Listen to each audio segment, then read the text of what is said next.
ನಮ್ಮ TV Facebook page ನ like ಮಾಡಿ, ಯೂಟ್ಯೂಬ್ ಚಾನೆಲ್ ನ ಸಬ್ಸ್ಕ್ರೈಬ್ ಮಾಡಿ.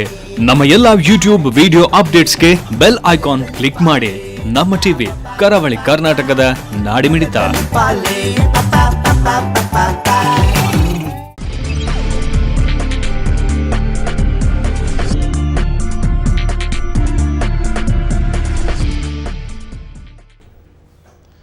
Dairy day 2 star Santosh rice ಮುಖ್ಯ ಪ್ರಾಯೋಜಕರಾಗಿರುವಂಥ ಜನಧ್ವನಿ ನೇರ ಪ್ರಸಾರ ಕಾರ್ಯಕ್ರಮಕ್ಕೆ ಪ್ರೀತಿಯ ಸ್ವಾಗತ.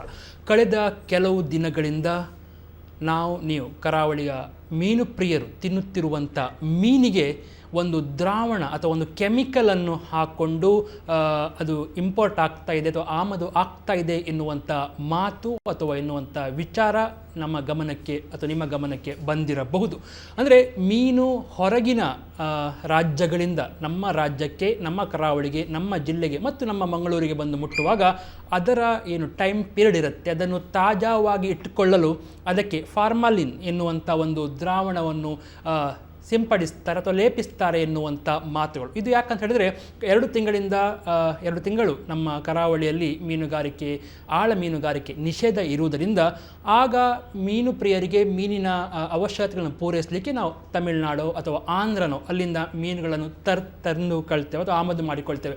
ಆಗ ಇದಕ್ಕೆ ನಾವು ಮಾರ್ಕೆಟ್ಗೆ ಹೋಗ್ತೇವೆ, ಅದನ್ನು ಮೀನನ್ನು ನೋಡುವಾಗ ನಮಗೆ ತಾಜಾವಾಗಿ ಕಂಡರೆ ಮಾತ್ರ ನಾವು ಖರೀದಿಸ್ತೇವೆ. ಅದರಿಂದ ತಾಜಾವಾಗಿ ಕಾಣಲಿಕ್ಕೆ ಏನು ಮಾಡಬೇಕು ಎನ್ನುವಂಥ ವ್ಯಾಪಾರಿಗಳ ಉದ್ದಿಮೆದಾರರ ಒಂದು ಚಿಂತನೆ ಅಥವಾ ಪ್ಲ್ಯಾನ್ ತಂತ್ರ ಎನ್ನುವಂತೆ ಆ ಒಂದು ದ್ರಾವಣವನ್ನು ಸಿಂಪಡಿಸ್ತಾರೆ. ಆ ದ್ರಾವಣ ಯಾವುದು ಅಂತ ಹೇಳಿದರೆ ಮನುಷ್ಯನ ಶವವನ್ನು ಅಥವಾ ಹೆಣ ತುಂಬ ದಿನಗಳ ತನಕ ಕೆಡದಂತೆ ವೈದ್ಯರು ಏನು ಉಪಯೋಗಿಸ್ತಾರೆ ಅಂಥ ಒಂದು ದ್ರಾವಣ. ಅಂಥ ಒಂದು ಮೀನನ್ನು ನಾವು ಸೇವಿಸಿದರೆ ಅದು ನಿಜಕ್ಕೂ ನಮ್ಮ ದೇಹಕ್ಕೆ ಅಪಾಯಕಾರಿ. ನಾವು ರೆಗ್ಯುಲರ್ ಆಗಿ ಫಾರ್ಮಲಿನ್ ಬೆರೆತಿರುವಂಥ ಮೀನನ್ನು ಸೇವಿಸ್ತಾ ಇದ್ದರೆ ಕ್ಯಾನ್ಸರ್ ಕೂಡ ಬರ್ಬೋದು ಎನ್ನುವುದು ವೈದ್ಯರ ಅಭಿಮತ. ಹಾಗಾದರೆ ಕರಾವಳಿಯ ಮೀನು ಪ್ರಿಯರ ಆಹಾರ ಮತ್ಸ್ಯ ಅದು ನಿಜಕ್ಕೂ ಸುರಕ್ಷಿತನ? ಈ ಬಗ್ಗೆ ಚರ್ಚೆ ಮಾಡಿ ನಮಗೆ ಕರಾವಳಿ ಕರ್ನಾಟಕದ 3 ಜನ ಗಣ್ಯರು, ಒಬ್ಬರು ಶ್ರೀಯುತ ರಾಮಚಂದ್ರ ಬೈಕಂಪಾಡಿಯವರು, ಮಾಜಿ ಅಧ್ಯಕ್ಷರು ರಾಜ್ಯದ ಮೀನುಗಾರಿಕಾ ಅಭಿವೃದ್ಧಿ ನಿಗಮ, ಅವರಿಗೆ ಕಾರ್ಯಕ್ರಮಕ್ಕೆ ಪ್ರೀತಿಯ ಸ್ವಾಗತ. ಹಾಗೆ ಡಾಕ್ಟರ್ MN ವೇಣುಗೋಪಾಲ್ ಅವರಿದ್ದಾರೆ, ಡೀನ್ ಮೀನುಗಾರಿಕಾ ಕಾಲೇಜು, ಅವರಿಗೆ ಕೂಡ ಕಾರ್ಯಕ್ರಮಕ್ಕೆ ಪ್ರೀತಿಯ ಸ್ವಾಗತ. ಹಾಗೂ ಶ್ರೀಯುತ ಅಶ್ರಫ್ ಅರೇಕಳ ಅವರು ಮೀನಿನ ಉದ್ಯಮಿ, ಅವರಿಗೆ ಕೂಡ ಕಾರ್ಯಕ್ರಮಕ್ಕೆ ಪ್ರೀತಿಯ ಸ್ವಾಗತ. ಸೊ ವೇಣುಗೋಪಾಲ್ ಅವರೇ, ನಾನಿಷ್ಟು ಹೇಳಿದ್ದು ನಿಜಾನ? ಹಾಗಿದ್ರೆ ಫಾರ್ಮಲಿನ್ ಹಾಕ್ತಾ ಇದ್ದಾರಾ?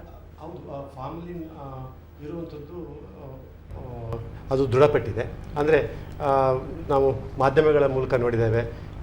ಈ ಮೀನಿನಲ್ಲಿ ಫಾರ್ಮಲಿನ್ ದ್ರಾವಣ ಇರುವಂಥದ್ದು ಮೊದಲ ಬಾರಿಗೆ ಕೇರಳದಲ್ಲಿ ಒಂದು 3 ವಾರಗಳ ಹಿಂದೆ ಅದರ ಬಗ್ಗೆ ಅದು ಕಂಡುಹಿಡಿದ್ರು. ಅಲ್ಲಿ ಮಾರ್ಕೆಟಲ್ಲಿ ಬರುವಂಥ ಮೀನಲ್ಲಿ ಅಲ್ಲೂ ಸಹ ಮೀನುಗಾರಿಕೆ ನಿಷೇಧ ಇರೋದ್ರಿಂದ ಆಂಧ್ರ ಪ್ರದೇಶ ಮತ್ತು ತಮಿಳುನಾಡಿನಿಂದ ದೂರ ಪ್ರದೇಶಗಳಿಂದ ಮೀನು ಬರುವಂಥ ಮೀನಲ್ಲಿ ಅದನ್ನು ಅವರು ಫಾರ್ಮಲಿನ್ ಇದೆ ಅಂತ ಅವರಿಗೆ ಸಂಶಯ ಬಂದಾಗ ಅದನ್ನು ಅವರು ಟೆಸ್ಟ್ ಮಾಡಿದಾಗ ಅದರಲ್ಲಿ ಫಾರ್ಮಲಿನ್ ಇರುವಂಥ ಅಂಶ ಕಂಡುಬಂತು. ಆದಮೇಲೆ ಅವರು ಅದಕ್ಕೆ ಒಂದು ಕಾರ್ಯಸೂಚಿಯನ್ನು ಮಾಡಿ ಹೊರಗಡೆಯಿಂದ ಬರುವಂಥ ಮೀನನ್ನೆಲ್ಲ ಆ ಗಡಿ ಭಾಗದಲ್ಲಿ ತಡೆದು ಅದನ್ನು ಪರೀಕ್ಷೆ ಮಾಡಿ ಅದು ಫಾರ್ಮಲಿನ್ ಏನಾದ್ರು ಇದೆ ಅಂತ ಗೊತ್ತಾದರೆ ಅದನ್ನು ಕೇರಳ ರಾಜ್ಯದಲ್ಲಿ ಅದನ್ನು ಮಾರಾಟ ಮಾಡಲಿಕ್ಕೆ ಅವಕಾಶ ಮಾಡಿ ಕೊಡಲಿಲ್ಲ. ಆ ರೀತಿ ಒಂದು ವ್ಯವಸ್ಥೆಯನ್ನು ಅಲ್ಲಿ ಮಾಡಿದ್ರು. ಅದರ ಜೊತೆಗೆ ಏನಾಯಿತು ಅಂದರೆ ಅದೇ ಸಮಯದಲ್ಲಿ ನಮ್ಮ ಕೇರಳದಿಂದ ಕರ್ನಾಟಕಕ್ಕೆ ಮೀನು ಬರುತ್ತೆ ಅಂತ ಅನ್ನೋದೊಂದು ಸಂಶಯ ಇತ್ತು. ಅದು ಸೂಳ್ಯದಲ್ಲಿ ಪ್ರಥಮ ಬಾರಿಗೆ ನಮ್ಮ ಕರಾವಳಿಯಲ್ಲಿ ಅಲ್ಲಿ ಬರುವಂಥ ಮೀನುಗಳಲ್ಲೂ ಸಹ ಇದೆ ಅಂತ ಅನ್ನೋದು ಒಂದು ಗೊತ್ತಾಯಿತು. ಅಲ್ಲಿ ಅದು ಕೇರಳ ರಾಜ್ಯದಿಂದ ಬರುವಂಥ ಮೀನು ಅಲ್ಲಿಗೆ ಜಾಸ್ತಿ ಅಂತ ಅದು ಆದಾಗ ಅಲ್ಲಿ ಜನಗಳು ಸಹ ಅದನ್ನು ಮೀನನ್ನ ಕೊಂಡ್ಕೊಳ್ಳಿಕ್ಕೆ ಅವರು ಹಿಂಜರಿದ್ರು. ಆವಾಗ ಅಲ್ಲಿಯ ಪಂಚಾಯಿತಿ ವತಿಯಿಂದ ನಮಗೆ ಸಹ ಅಲ್ಲಿಂದ ಕರೆ ಬಂತು. ಇದನ್ನು ಕೇಳಿದ್ರು. ನಾವು ಹೇಳಿದ್ವಿ ಇರ್ಬೋದು, ಇದ್ದರೆ ಆದರೆ ನಾವು ಅದನ್ನು ಪರೀಕ್ಷೆ ಮಾಡಿದ್ರೆ ಮಾತ್ರ ನಮಗೆ ಗೊತ್ತಾಗುವಂಥದ್ದು. ಪರೀಕ್ಷೆ ಮಾಡದೇ ಇದ್ದರೆ ಅದು ಇದೆ ಅಂತ ಇಲ್ಲ ಅಂತ ನಮಗೆ ಹೇಳಲಿಕ್ಕೆ ಆಗೋದಿಲ್ಲ. ಪರೀಕ್ಷೆ ಮಾಡಿದ ಮಾತ್ರ ದುಡ್ಡು ಪಡುವಂಥದ್ದು. ಯಾಕಂದರೆ ಎಲ್ಲ ಮೀನು ಸಹ ನಾವು ನೋಡಿದಾಗ ಅದು ಫ್ರೆಶ್ ಆಗಿ ಕಾಣಿಸುತ್ತೆ, ತಾಜಾತನ ಇರುತ್ತೆ. ತಾಜಾತನ ಕಾಪಾಡಲಿಕ್ಕೋಸ್ಕರ ಅವರು ಫಾರ್ಮಲಿನ್ನ ಯೂಸ್ ಮಾಡುವಂಥದ್ದು. ಅಂದರೆ ಈಗ ನಾವು ಫಾರ್ಮಲಿನ್ ಆಗದೇ ಇರುವಂಥ ಮೀನು ಸಹ ನೋಡಲಿಕ್ಕೆ ಅದೇ ರೀತಿ ಕಾಣಿಸುತ್ತೆ, ಫಾರ್ಮಲಿನ್ ಹಾಕಿದ ಮೀನು ಸಹ ನೋಡಲಿಕ್ಕೆ ಫ್ರೆಶ್ ಆಗಿ ಕಾಣಿಸುತ್ತೆ. ಹಾಗಿರಬೇಕಾದ್ರೆ ನಾವು ಪರೀಕ್ಷೆಗೆ ಒಳಪಡಿಸದೇ ನಾವು ಫಾರ್ಮಲಿನ್ ಇದೆ ಅಂತ ಹೇಳಲಿಕ್ಕೆ ಆಗೋದಿಲ್ಲ. ಆದರೆ ಆ ಮೀನನ್ನು ಸುಳ್ಯದಲ್ಲಿ ಇದ್ದಂಥ ಮೀನನ್ನು ಅದನ್ನು ಪರೀಕ್ಷೆಗೆ ಒಳಪಡಿಸಿದಾಗ ಅದರಲ್ಲಿ ಫಾರ್ಮಲಿನ್ ಇರುವಂಥ ಅಂಶ ಕಂಡುಬಂತು. ಅಂದರೆ ಅಲ್ಲಿಗೆ ಬಂದಂಥ ಮೀನು ಅವರು ಹೇಳಿದ ಹಾಗೆ ಅಲ್ಲಿಗೆ ಕೇರಳದಿಂದ ಹೆಚ್ಚಿಗೆ ಸಪ್ಲೈ ಆಗುವಂಥ ಮೀನು, ಅಲ್ಲಿ ಇರುವಂಥ ಮೀನಲ್ಲಿ ಫಾರ್ಮಲಿನ್ ಇದೆ ಅಂತ ಅನ್ನೋದು ಗೊತ್ತಾಯಿತು. ಅದಾದಮೇಲೆ ನಮಗೆ ನಮ್ಮ ಮಾಹಿತಿ ಪ್ರಕಾರ ಅಲ್ಲಿ ಜನಗಳು ಆ ಮಾರುಕಟ್ಟೆಯಲ್ಲಿ ಮೀನನ್ನು ಕೊಂಡುಕೊಳ್ಳೋದೇ ಕಡಿಮೆ ಮಾಡಿದ್ರು, ಅಲ್ಲಿಗೆ ಹೋಗೋದೇ ಕಡಿಮೆ ಆಯಿತು, ಅಷ್ಟು ಮಾರಾಟ ಆಗ್ತಾ ಇಲ್ಲ ಅಂತ ಅನ್ನೋದು ಸುದ್ದಿ ಆಯಿತು. ಜೊತೆಗೆ ನಮಗೆ ತಮಿಳುನಾಡು ಮತ್ತು ಆಂಧ್ರದಿಂದ ನಮಗೆ ಮೀನು ಬರಲಿಕ್ಕೂ ಸಾಕು. ಆದರೆ ನಮಗೆ ಇಲ್ಲಿ ಬರುವಂಥ ಮೀನುಗಳಿಗೆ ನಾವು ಇಲ್ಲಿ ತನಕ ಈ ಫಾರ್ಮಲಿನ್ ಇದೆ ಅನ್ನೋದಾಗಲಿ, ಅಲ್ಲಿ ಬರುವಂಥ ಮೀನನ್ನು ನಾವು ಪರೀಕ್ಷೆ ಮಾಡಬೇಕು ಅಂತನ್ನುವಂಥ ಯಾವುದೇ ವ್ಯವಸ್ಥೆ ನಮ್ಮಲ್ಲಿ ಇರಲಿಲ್ಲ. ಈ ಕೇರಳದಲ್ಲಿ ಆದ ಸುದ್ದಿ ಆದಮೇಲೆ ನಮ್ಮದು ಆವಾಗ ಏನಾಯಿತು, ಈಗ ನಾವು ಒಂದು ವ್ಯವಸ್ಥೆ ಆಗಬೇಕು, ಇದನ್ನು ಒಂದು ಪರೀಕ್ಷೆ ಮಾಡಬೇಕು ಅಂತ ಜಿಲ್ಲಾಡಳಿತದ ಒಂದು ವ್ಯವಸ್ಥೆ ಬಗ್ಗೆ ಮತ್ತೆ ಬರ್ತೇನೆ ಸರ್, ಯಾವ ರೀತಿ ವ್ಯವಸ್ಥೆ ಅಂತೇಳಿ. ಹಾಗಿದ್ರೆ ರಾಮಚಂದ್ರ ಬೈಕಂಬಡಿ ಅವರೇ, ನಿಮ್ಮ ಒಂದು ಇದರ ಅನುಭವದಲ್ಲಿ ಇಷ್ಟು ವರ್ಷ ಈ ಮಾತನ್ನು ಕೇಳಿದ್ರೆ ಫಾರ್ಮಲಿನ್ ಎನ್ನುವುದು ಹಾಕ್ತಾರೆ ಅಂತೇಳಿ ನಿಮ್ಗೆ ಯಾವತ್ತಾದರೂ ಆತಂಕ ಆದದ್ದು ಅಥವಾ ಮೀನುಗಾರರು ಆತಂಕಕ್ಕೆ ಒಳಪಟ್ಟದ್ದು ನಿಮ್ಮ ಗಮನಕ್ಕೆ ಬಂದಿದ್ದು ಅದು ಫಸ್ಟ್ ಟೈಮ್ ಅಂತ ಅನಿಸ್ತಾ? ಹೌದು.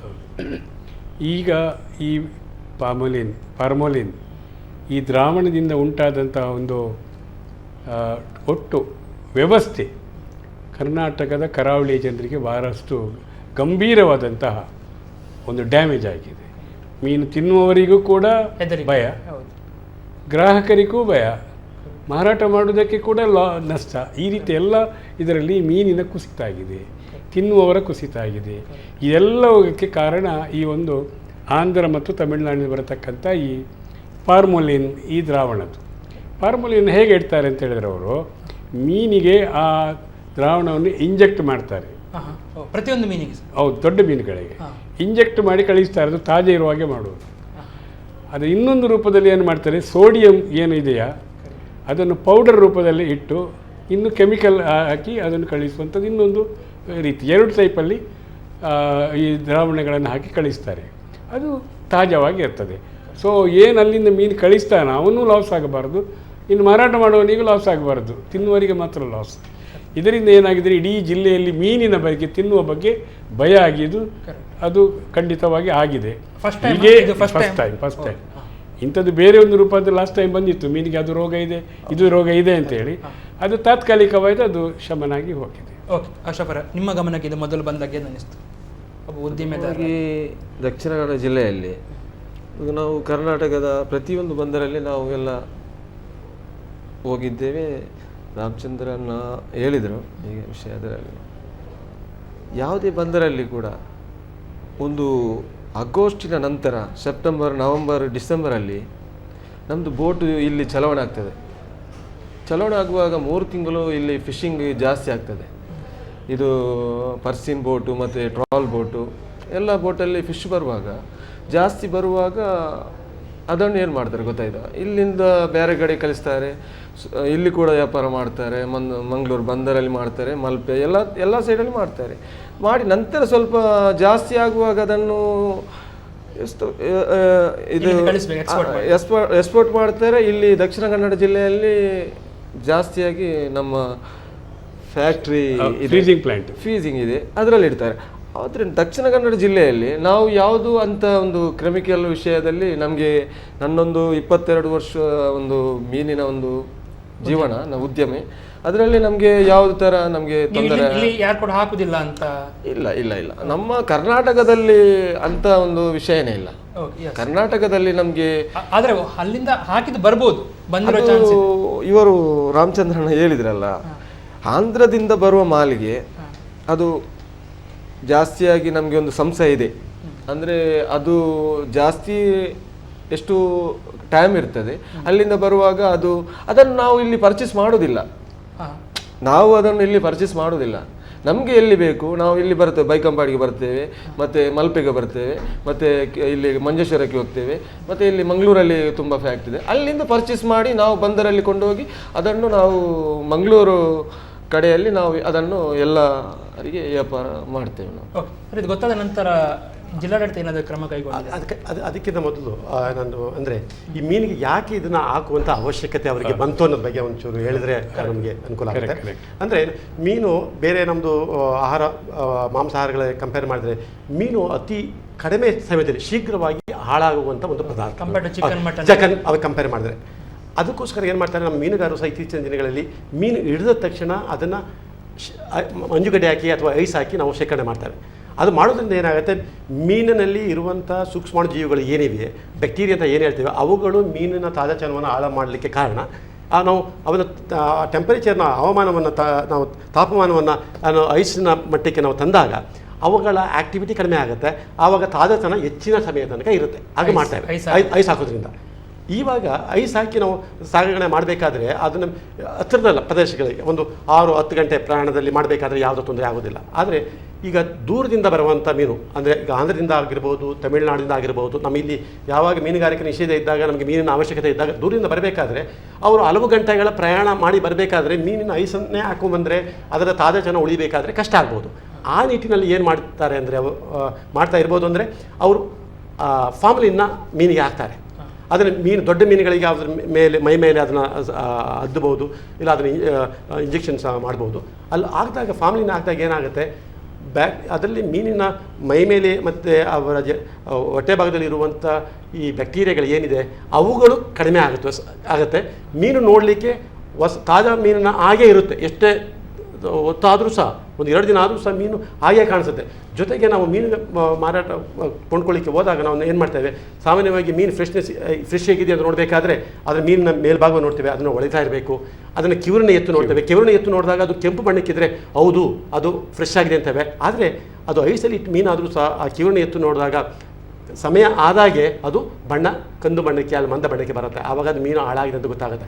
ಆದರೆ ಫಾರ್ಮಲಿನ ಹಾಕಿದ ಮೀನು ನೋಡಿದಾಗ ಅದು ಮೀನಿನ ಮೇಲ್ಭಾಗ ತುಂಬ ಶೈನಿಂಗ್ ಇರುತ್ತೆ, ತಾಜಾ ಮೀನಾಗೆ. ಅದು ಕಿವುರುಗಳು ಸಹ ಕೆಂಪಾಗೇ ಇರುತ್ತವೆ.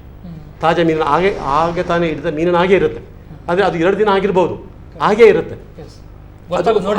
ಗೊತ್ತಾಗುತ್ತೆ. ಆವಾಗ ಏನಾಗುತ್ತೆ, ಜನಗಳಿಗೆ ಮೀನಿನ ಸಾಮಾನ್ಯವಾಗಿ ಫ್ರೆಶ್ ಇದೆ ಅಂತ ಅಂದ್ಬಿಟ್ಟು ಅದು ಕೊಂಡ್ಕೊಂಡು ಹೋಗ್ತಾರೆ, ಅವ್ರಿಗೆ ಗೊತ್ತಾಗೋದಿಲ್ಲ. ಆದರೆ ಆ ಫಾರ್ಮಲ್ಲಿ ಹಾಕಿದ ಮೀನಿಗೂ ಸಹ ಆಗದೇ ಇರುವಂಥ ಮೀನನ್ನು ನೋಡಬೇಕಾದ್ರೆ ಆ ಮೀನಿನ ಮೇಲ್ಭಾಗ ತುಂಬ ಹಾರ್ಡಾಗಿರುತ್ತೆ. ಸಾಮಾನ್ಯವಾದ ಮೀನು ಸ್ವಲ್ಪ ಸಾಫ್ಟ್ ಆಗಿರಬೇಕು, ಇದನ್ನು ನಾವು ಪ್ರೆಸ್ ಮಾಡಿದಾಗ ಹಾರ್ಡಾಗಿರುತ್ತೆ. ಮತ್ತು ಮೀನಿನ ಉರುಪುಗಳಿರುತ್ತವಲ್ಲ ಅವು ತುಂಬ ಹಾರ್ಡಾಗಿರುತ್ತವೆ. ಜೊತೆಗೆ ಮೀನಿನ ಕಣ್ಣುಗಳು ಸಹ ಸಮಯ ಆದಾಗೆ ಅವೆಲ್ಲ ಸಂಕುಚಿತ ಆಗಬೇಕು, ಒಳಗಡೆ ಹೋಗಬೇಕು. ಇದು ತುಂಬ ಬ್ರೈಟಾಗಿ ಕಾಣಿಸುತ್ತವೆ. ಕಿವುರುಗಳು ಸಹ ಬ್ರೈಟಾಗಿ ಕಾಣಿಸುತ್ತೆ. ಇದೆಲ್ಲವನ್ನು ನೋಡಿದಾಗ ಜನಗಳಿಗೆ ಅದು ತಾಜಾತನದ ಮೀನು ಅಂತನ್ನೋದು ಅಂದ್ಕೊಂಡು ಅವ್ರು ಪರ್ಚೇಸ್ ಮಾಡ್ತಾರೆ. ಜೊತೆಗೆ ಏನಂದರೆ ನಾವು ಮಾರ್ಕೆಟ್ಗೆ ಹೋದಾಗ ಸಾಮಾನ್ಯವಾದ ಮೀನು ನಾವು ನೋಡಿದಾಗ, ಐಸ್ ಹಾಕಿ ತಂದ ಮೀನು ನೋಡಿದಾಗ ಅದು ಮೀನಿನ ಪರಿಮಳ ಅಥವಾ ವಾಸನೆ ಇರಬೇಕು. ಫಾರ್ಮಿನ್ ಹಾಕಿದ ಮೀನಿನಲ್ಲಿ ಆ ಮೀನಿನ ಪರಿಮಳನೇ ಇರೋದಿಲ್ಲ. ಅದರಿಂದ ಅದು ಫಾರ್ಮಿನ್ ಹಾಕಿದೆ ಅಂತ ಅನ್ನೋದು ಗೊತ್ತಾಗುತ್ತೆ. ಆದರೆ ನಮ್ಗೆ ಎಷ್ಟು ಜನ ಅವರು ಮಾರ್ಕೆಟ್ಗೆ ಹೋದಾಗ ಇದನ್ನೆಲ್ಲ ನೋಡ್ತಾರೆ, ಅವ್ರಿಗೆ ಇದನ್ನೆಲ್ಲ ನೋಡೋದಿಲ್ಲ. ನೋಡಲಿಕ್ಕೆ ಫ್ರೆಶ್ ಆಗಿದೆ, ಕಿವರು ಕೆಂಪಾಗಿದೆ, ಅಂದರೆ ಫ್ರೆಶ್ ಇದೆ ಅಂತ ಕೊಂಡ್ಕೋತಾರೆ. ಆದರೆ ಈ ಫಾರ್ಮಲಿನ್ ಹಾಕಿದ ಮೀನನ್ನು ಅದು ಆಹಾರ ಪದಾರ್ಥ ಮಾಡಿ ಸೇವನೆ ಮಾಡಿದಾಗ ಅದು ಸಾಮಾನ್ಯ ಮೀನಿಗಿನ್ನ ಟೇಸ್ಟಲ್ಲಿ ಬದಲಾವಣೆ, ಈ ಮೀನು ತಿನ್ನೋರಿಗೆ ಗೊತ್ತಿರುತ್ತೆ ಬದಲಾವಣೆ ಆಗಿರುತ್ತೆ ಅಂತ. ಜೊತೆಗೆ ಅದರ ಮಾಂಸ ಸಹ ಸ್ವಲ್ಪ ಮೀನಿನ ಟೆಕ್ಸ್ಚರ್ ಇರೋದಿಲ್ಲ, ಒಂದು ರೀತಿ ರಬ್ಬರಿ ಟೆಕ್ಸ್ಚರ್ ಇರುತ್ತೆ. ಅದರಿಂದ ಅದು ಫಾರ್ಮಿನ್ ಹಾಕಿದೆಯಾ ಇಲ್ಲ ಅಂತ ಅನ್ನೋದು ಗೊತ್ತಾಗುವಂಥದ್ದು. ಇದು ಈ ಐಡಿಯಾವನ್ನು ಆಂಧ್ರ ತಮಿಳುನಾಡು ಮುಂಚೆ ಕೂಡ ಅಪ್ಲೈ ಮಾಡಿದ್ದಾರಾ ಅಥವಾ ಇತ್ತೀಚೆಗೆ ಏನಾಗಿದ್ದಾರೆ? ಇಂಥ ಒಂದು ವ್ಯಾಪಾರದಲ್ಲಿ ಮಾಡತಕ್ಕದ್ದು ಪ್ರತಿ ಟೈಮ್ನಲ್ಲಿ ಟೆಕ್ನಾಲಜಿ ಚೇಂಜ್ ಮಾಡ್ತಾರೆ ಅವರು. ಹೋದ ವರ್ಷ ಮಾಡಿದ್ದು ಈ ವರ್ಷ ಮಾಡೋದಿಲ್ಲ. ನೋಡಿ ಏನು ಮಾಡ್ತಾರೆ ಅಂದರೆ, ಆ ಸೋಡಿಯಂ ಕೆಮಿಕಲು ಅದು ಸಿಲ್ವರ್ ವೈಟ್ ಕಲರ್ ಇರ್ತದೆ. ಸಿಲ್ವರ್ ವೈಟ್ ಕಲರ್ ಇರ್ತದೆ. ಹೆಚ್ಚಿನ ಮೀನು ನೋಡಿ, ನಿಮ್ಮ ಮ್ಯಾಕರಲ್ ಮತ್ತು ಪಾಪ್ಲೆಟ್, ಬೇರೆ ಕೆಲವು ಮೀನುಗಳು ಅದರ ಕೋಟಿಂಗ್ ಸಿಲ್ವರ್ ಕೋಟಿಂಗ್ ಥರ ಇರ್ತದೆ, ಸಿಲ್ವರ್ ವೈಟ್ ಥರ ಇರ್ತದೆ. ಸೊ ಆ ಸಿಲ್ವರ್ ಪೌಡ್ರನ್ನು ಹಾಕುವ ಕಾರಣ ಏನಾಗ್ತದೆ ಅಂತ ಹೇಳಿದ್ರೆ, ಅದು ತಾಜಾ, ಅದು ಕರೆಕ್ಟ್ ಆಗಿ ಇರ್ತದೆ.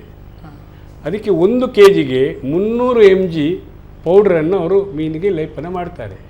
ಹಾಗಿರುವಾಗ ಇಲ್ಲಿ ಸರ್ ಹೇಳಿದಾಗೆ ಮಂಗಳೂರಿಗೆ ಬಂದಾಗ ಜನರಿಗೆ ಮೀನ್ಸ್ ಸಾಚಾ ಇದೆ, ಫ್ರೆಶ್ ಇದೆ, ಮತ್ತು ಅದು ನೋಡೋದಿಲ್ಲ, ಫ್ರೆಶ್ ಮೀನು ಅಂತೇಳಿ ಪರ್ಚೇಸ್ಕೊಂಡು ಹೋಗ್ತಾರೆ.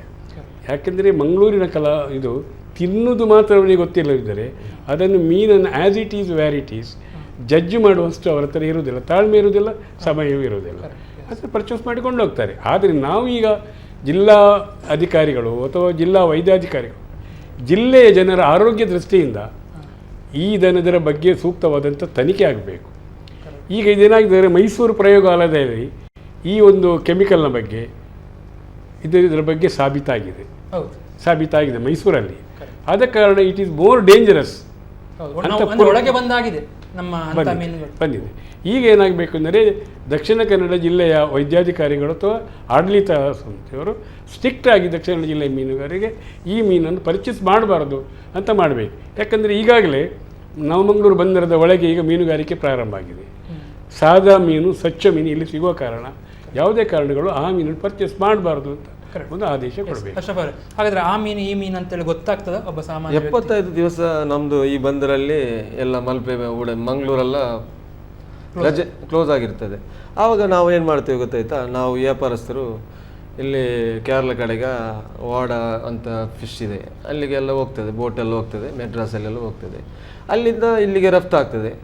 ರಫ್ತಾಗುವಾಗ ಈ ಬೂತಾಯಿ ಬಂಗಡೆಯಲ್ಲಿ ಯಾವುದೇ ಕೆಮಿಕಲ್ ಇರುವುದಿಲ್ಲ, ಅದರ ವಿಷಯದಲ್ಲಿ ಒಂದು ಇರೋದಿಲ್ಲ. ಮತ್ತು ನಾವು ಇಲ್ಲಿ ಈ ಬಂದರಲ್ಲಿ ನಾವು ಹೇಗೆ ಮಾಡ್ತೀವಿ ಗೊತ್ತಾಯ್ತಾ, ಮಂಗಳೂರಲ್ಲಿ ಜಾಸ್ತಿಯಾಗಿ ಮಲ್ಪೆ ಬಂದರಲ್ಲಿ ನಾವು ಇಲ್ಲಿ ಫ್ಯಾಕ್ಟ್ರಿಯಲ್ಲಿ ನಾವು ಈ 3 ತಿಂಗಳಲ್ಲಿ ನಾವು ಈ ಮಾಲ್ ಇಟ್ಟಿದ್ದೇವಲ್ಲ, ಅದನ್ನು ನಾವು ಇಲ್ಲಿ ಮಾರ್ಕೆಟಿಂಗ್ ಮಾಡ್ತೇವೆ. ಮಾರ್ಕೆಟಿಂಗ್ ಮಾಡುವಾಗ ತೆಗೆದಿಟ್ಟದ್ದು ಅದು ನಾವು ಈಗ ಸುಳ್ಯದಲ್ಲಿ ಮೊನ್ನೆ ನಾವು ನೋಡಿದ್ದೇನೆ, ನಾನು ಒಂದು ವಿಡಿಯೋ ವೈರಲ್ ಆಯಿತು. ಅವರಿಗೆ ವ್ಯಾಪಾರ ಮಾಡುವವರಿಗೆ ವಿಷಯ ಏನಂದರೆ, ಅವರು ಬಂದು ಕೇಳಿದ್ರು ಅಲ್ಲಿ, ಇದು ಈ ಮೀನು ಆ ಮೀನು ಅಂತ ನಮ್ಮ ತಾಯಿ ಇಲ್ಲಿದ್ದು ನಗರಸಭೆ ಎಂತ ಹೇಳಿದರು, ಮೆಂಬರ್ಸ್ ಅಂತ ಹೇಳಿದರು.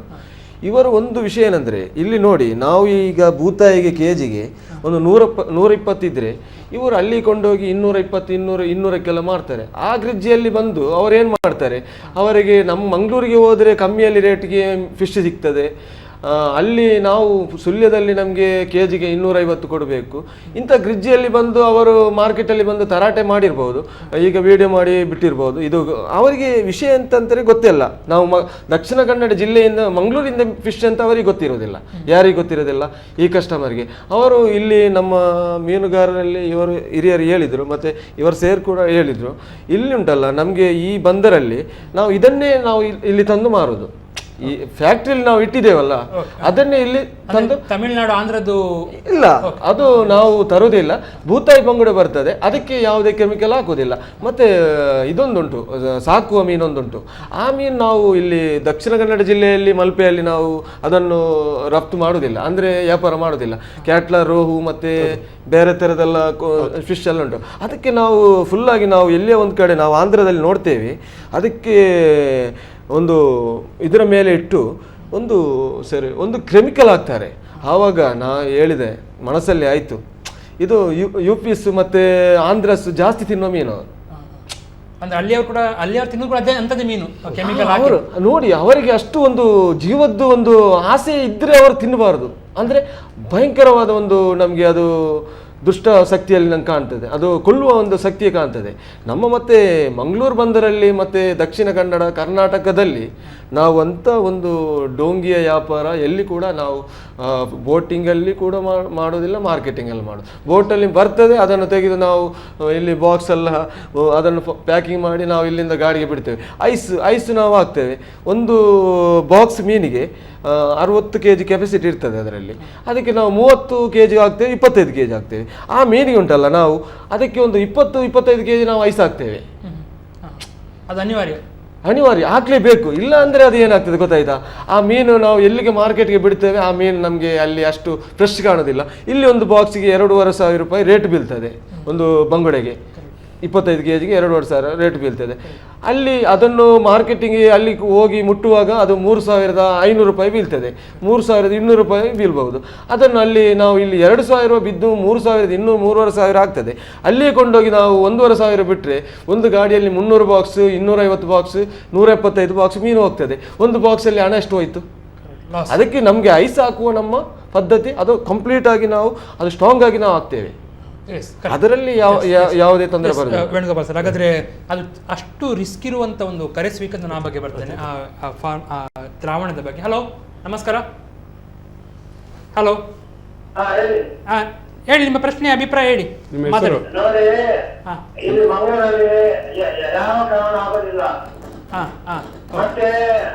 ನಮ್ಮ ಮಂಗಳೂರು ಭಾರಿ ಬುದ್ಧಿವಂತರು, ಕರ್ನಾಟಕದಲ್ಲಿ ಅವರ ಕರಿಬೇಕು ಮಂಗಳೂರು, ಮತ್ತೆಲ್ಲ ಸಿಗ್ತಾರೆ ಬಾಯಲ್ಲಿ ಎಲ್ಲ. ಓಕೆ ಓಕೆ, ಬಂದರ ಆಗ್ತದೆ, ಇದಾಗ್ತದೆ, ಸುಮ್ಮನೆ. ಓಕೆ, ನಮ್ಮ ಹೆಸರು, ನಿಮ್ಮ ಹೆಸರು ಹೇಳಿ, ಎಲ್ಲಿಂದ ಕರೆ ಮಾಡ್ತೀರಿ? ಓಕೆ, ಎಸ್, ನಾರ್ಮಲ್ ಪಾಯಿಂಟ್ ಹೇಳಿದ್ರು, ಇಲ್ಲಿ ಹಾಕೋದಿಲ್ಲ ಅಂತೇಳಿ ಡಿಫೈನ್ ಮಾಡಿದ್ದು. That's nice. So yes sir, ಅದೇ ಈಗ ಇದು ಫಾರ್ಮಲಿನ್ ದ್ರಾವಣ ಹಾಕುವಂಥದ್ದು ಈಗ ಒಂದು 3 ವಾರಗಳ ಹಿಂದೆ ಕೇರಳದಲ್ಲಿ ಶುರುವಾಯಿತು. ಆಮೇಲೆ ನಮ್ಮ ದಕ್ಷಿಣ ಕನ್ನಡದಲ್ಲೂ ಸಹ ಇದರ ಬಗ್ಗೆ ಜನರಲ್ಲಿ ಮತ್ತು ಮಾರಾಟಗಾರರಲ್ಲಿ ಒಂದು ರೀತಿ ಆತಂಕ ಉಂಟಾಯಿತು. ಇದು ಏನು ಹೊಸದೇನು ಅಲ್ಲ. ನಮ್ಮ ದೇಶದಲ್ಲಿ ಒಂದು 3-4 ವರ್ಷಗಳ ಹಿಂದೆ ಈವನ್ ಡೆಲ್ಲಿನಲ್ಲಿ ಪಂಜಾಬ್ ಮತ್ತು ಡೆಲ್ಲಿನಲ್ಲಿ, ಉತ್ತರ ಪ್ರದೇಶದಲ್ಲಿ, ಲಕ್ನೋದಲ್ಲಿ ಮತ್ತು ಕಲ್ಕಟ್ಟಾದಲ್ಲಿ ಸಹ ತುಂಬ ಮೀನು ಫ್ರೆಶ್ ವಾಟರ್ ಫಿಶ್, ಇವರು ಹೇಳಿದಾಗೆ ಕಟ್ಲಾ, ರೋಹು, ಮೃಗಾಲ್ ಅಂತ ಮೀನುಗಳು, ಸಿಹಿ ನೀರಿನಲ್ಲಿ ಬೆಳೆಸುವಂಥ ಮೀನುಗಳು ಆಂಧ್ರದಿಂದ ಬೇರೆ ಬೇರೆ ಕಡೆಗೆ ಹೋಗುತ್ತೆ, ನಾರ್ತ್ ಇಂಡಿಯನ್ ಸ್ಟೇಟ್ಸ್ಗೆ. ಅಲ್ಲಿ ಹೋದಂಥ ಮೀನುಗಳಲ್ಲೂ ಸಹ ಈ ರೀತಿ ಫಾರ್ಮಲಿನ್ ಇರುವುದನ್ನು ಆವಾಗಲೇ ಪತ್ತೆ ಹಚ್ಚಿದ್ದಾರೆ 3-4 ವರ್ಷಗಳ ಹಿಂದೆ. ಅಂದರೆ ನಮಗೆ ಅಲ್ಲಿಂದ ಮೀನುಗಳು ಅಂದರೆ ನಮಗೆ ಇಲ್ಲಿ ಹೆಚ್ಚಿಗೆ ಬರುವಂಥದ್ದು ನಮಗೆ ಸಮುದ್ರದ ಮೀನುಗಳು, ಹಿಡಿದಂಥ ಮೀನುಗಳು ಆ ಕಡೆಯಿಂದ. ಆ ಮೀನುಗಳು ಬರ್ತಾ ಇರುವಂಥದ್ದು ಮೊದಲಿನ ಬರ್ತಾಯಿತ್ತು. ನಾವು ಇಲ್ಲಿ ತನಕ ಅದರಲ್ಲಿ ಏನು ಕೆಮಿಕಲ್ಸ್ ಇದೆ ಅಂತಂದು ಗೊತ್ತಾಗಿಲ್ಲ. ಕೇರಳದಲ್ಲಿ ಆದಮೇಲೆ ನಮ್ಮಲ್ಲಿ ಇರಬಹುದು ಅಂತ ಅನ್ನೋದು ಗೊತ್ತಾದ ಮೇಲೆ ಇವಾಗ ಕಳೆದ ವಾರದಿಂದ ನಮ್ಮ ಇಲ್ಲಿ ಡಿಸ್ಟ್ರಿಕ್ಟ್ ಅಡ್ಮಿನಿಸ್ಟ್ರೇಷನ್, ಫಿಶರೀಸ್, ಮೀನುಗಾರಿಕೆ ಇಲಾಖೆ ಮತ್ತು ನಮ್ಮದು ಫುಡ್ ಸೇಫ್ಟಿಗೆ ಸಂಬಂಧಪಟ್ಟವರು ಈ ಮೀನುಗಳನ್ನ ತಪಾಸಣೆ ಮಾಡಲಿಕ್ಕೆ ಶುರು ಮಾಡಿದ್ದಾರೆ. ಅಂದರೆ ಮಾಡಿದಾಗ ಅಂದರೆ ಇದಕ್ಕೆ ತಪಾಸಣೆ ಮಾಡಲಿಕ್ಕೆ ಇದನ್ನು ಇದೇ ಇಲ್ಲ ಅಂತ ಕಂಡುಹಿಡಿಯುವಂಥದ್ದು ಸಹ ತುಂಬ ಸಿಂಪಲ್ ಟೆಸ್ಟ್ ಅದು ಒಂದು ಸ್ಟ್ರಿಪ್ ಟೆಸ್ಟ್ ಅಂತ ಇರುತ್ತೆ. ಅದನ್ನು ಮೀನಿನ ಮಾಂಸ ತಗೊಂಡು ಅದರ ಮೇಲೆ ಇಟ್ಟಾಗ ಒಂದು ನಮಗೆ ಒಂದು 10 ನಿಮಿಷದ ಒಳಗಡೆ ನಮಗೆ ಅದು ಬಣ್ಣ ಬದಲಾವಣೆ ಆದರೆ ಫಾರ್ಮಲಿನ್ ಇದೆಯಲ್ಲ ಅಂತ ಗೊತ್ತಾಗುತ್ತೆ. ಆ ರೀತಿ ಸಾಮಾನ್ಯ ಜನ ಮಾಡಬೇಕಾಗಿಲ್ಲ. ಯಾಕಂದರೆ ನಮ್ಮ ಈ ರಾಮಚಂದ್ರ ಅವರು ಮತ್ತು ಅರೀಫ್ ಅವರು ಹೇಳಿದ ಹಾಗೆ ನಮ್ಮ ಮೀನುಗಾರರು ನಮ್ಮ ಕರ್ನಾಟಕ ಕರಾವಳಿಯ ಮೀನುಗಾರರು ಹಿಡಿದು ತಂದ ಮೀನಲ್ಲಿ ಅದೇನೋ ಅವರು ಮಾಡೋದಿಲ್ಲ.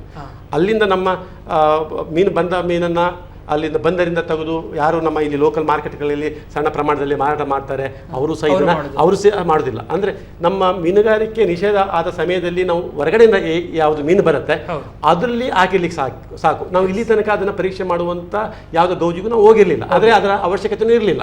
ಇತ್ತೀಚೆಗೆ ಕೇರಳದಲ್ಲಿ ಆದಮೇಲೆ ಅವರು ಎಚ್ಚೆತ್ತುಕೊಂಡಾಗೆ ನಮ್ಮ ಡಿಸ್ಟ್ರಿಕ್ಟ್ ಅಡ್ಮಿನಿಸ್ಟ್ರೇಷನ್ ಎಚ್ಚೆತ್ತುಕೊಂಡು ಅದನ್ನು ಈಗ ಪರೀಕ್ಷೆಗೆ ಒಳಪಡಿಸಿದ್ದಾರೆ. ಆ ಬಗ್ಗೆ ಚರ್ಚೆ ಮಾಡ್ತೀನಿ ಒಂದು ಪುಟ್ಟ ವಿರಾಮದ ಬಳಿಕ. ಹಾಗಾಗಿ ಇದನ್ನು ತಡೆಯುವುದು ಹೇಗೆ? ನಾವು ಇನ್ನೆಷ್ಟು ವರ್ಷ ಈ ಫಾರ್ಮಲಿನ್ ಎನ್ನುವಂಥ ದ್ರಾವಣ ಹಚ್ಚಿದಂಥ ಮೀನನ್ನೇ ಅನಿವಾರ್ಯವಾಗಿ ತಿನ್ನುವಂಥ ಪರಿಸ್ಥಿತಿ ನಿರ್ಮಾಣ ಆಗಿದೆಯಾ? ಆ ಬಗ್ಗೆ ಚರ್ಚೆ ಮಾಡ್ತೀವಿ ಕಾರ್ಯಕ್ರಮದ ಮುಂದಿನ ಭಾಗದಲ್ಲಿ ಒಂದು ಪುಟ್ಟ ವಿರಾಮದ ಬಳಿಕ.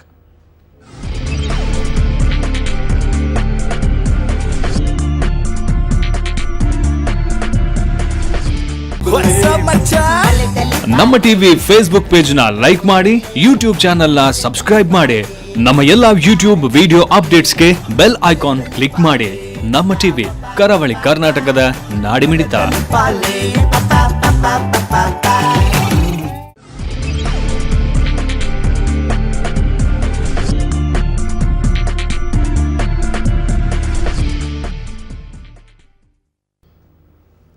ಡೈರಿ ಡೇ ಮತ್ತು 2 ಸ್ಟಾರ್ ಸಂತೋಷ್ ರೈಸ್ ಮುಖ್ಯ ಪ್ರಾಯೋಜಕರಾಗಿರುವ ಜನಧ್ವನಿ ನೇರ ಪ್ರಸಾರ ಕಾರ್ಯಕ್ರಮದಲ್ಲಿ ಇವತ್ತು ನಾವು ಚರ್ಚೆ ಮಾಡ್ತಾ ಇದ್ದೇವೆ ಕರಾವಳಿ ಕರ್ನಾಟಕದಲ್ಲಿ ಕೆಮಿಕಲ್ ಫಾರ್ಮಲಿನ್ ಎನ್ನುವಂಥ ಒಂದು ದ್ರಾವಣವನ್ನು ಹಚ್ಚಿರುವಂಥ ಅಥವಾ ಇಂಜೆಕ್ಟ್ ಮಾಡಿರುವಂಥ ಒಂದು ಮೀನುಗಳು, ಒಂದಂತಲ್ಲ ಡಿಫ್ರೆಂಟ್ ಮೀನುಗಳು ಬಂದರೆ ಅದನ್ನು ನಾವು ಸೇವಿಸಿದರೆ ಆಗುವಂಥ ಹಾನಿಗಳ ಬಗ್ಗೆ. ಹಾಗೆ ರಾಮಚಂದ್ರ ಬೈಕಂಬಳವರು, ಸಾಮಾನ್ಯ ಜನರು ಏನು ಮಾಡಬೇಕಾಗಿದೆ? ಇದನ್ನು ಅನುಭವಿಸಬೇಕಾ ಅಥವಾ ಅದನ್ನು ತಿನ್ನಬೇಕಾ, ಬಿಡಬೇಕಾ, ಏನು ಮಾಡಬೇಕು? ಇಲ್ಲ, ನಾವು ದಕ್ಷಿಣ ಕನ್ನಡ ಜಿಲ್ಲೆಯ ಗ್ರಾಹಕರನ್ನು ಮೀನು ಎಚ್ಚರಿಸಬೇಕು, ಮೀನು ಮಾರಾಟ ಮಾರುವವರನ್ನು ಎಚ್ಚರಿಸಬೇಕು. ಎಲ್ಲರ ಆರೋಗ್ಯ ದೃಷ್ಟಿಯಿಂದ ಇದನ್ನು ನಿಷೇಧ ಮಾಡಬೇಕು. ಯಾರು ಪರ್ಚೇಸ್ ಮಾಡಿದರೂ ಕೂಡ ಅವರ ಆರೋಗ್ಯ ಹಾಳಾಗ್ತದೆ. ಒಂದು ವೇಳೆ ಆರೋಗ್ಯ ಹಾಳಾದರೆ ಮುಂದಿನ ದಿನದಲ್ಲಿ ಫ್ರೆಶ್ ಮೀನು ತಿನ್ನೋದು ಕೂಡ ಕಡಿಮೆ ಆಗ್ತದೆ, ಬೈ ಮಾಡೋದು ಕಡಿಮೆ. ಈ ದೃಷ್ಟಿಯಿಂದ ನಾವು ದಕ್ಷಿಣ ಕನ್ನಡ ಜಿಲ್ಲಾ ಆಡಳಿತ ವ್ಯವಸ್ಥೆಯವರು ಒಂದು ಬಹಳ ನಿರ್ದಿಷ್ಟವಾಗಿ ಒಂದು ಆದೇಶವನ್ನು ಕೊಡುವ ಮೂಲಕ ಆ ಮೀನನ್ನು ಬಹಿಷ್ಕಾರ ಮಾಡಬೇಕು.